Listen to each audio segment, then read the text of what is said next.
Sizga sovchilarni kutib olish uchun yetarlicha pul berdim.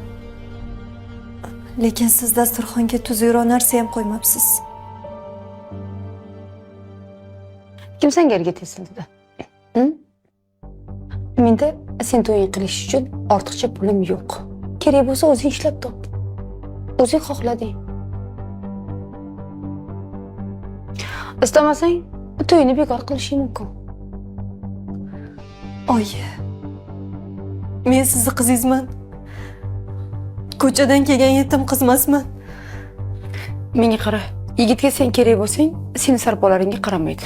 Mana, agar chay yoqmasa, boshqasiga ulanib ketadi. Oyi, opamni turmushga chiqishlariga nimaga qarshilik qilyapsiz? Yigitning oilasi yaxshi bo'lsa, sizga nimasi yoqmadi? Men qara, menga aql o'rgatmagan. Tushuntira oldim? Men topganim yo'q, o'zi xohladi. To'yga o'zi pul topsin. Menga zal kelgani yo'q. Nimalar deyapsiz, oyi? Axir opam ham sizni farzandingiz-ku.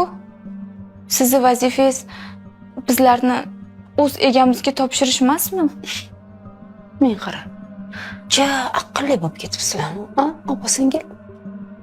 Endi o'zingizlar hal qilinglar.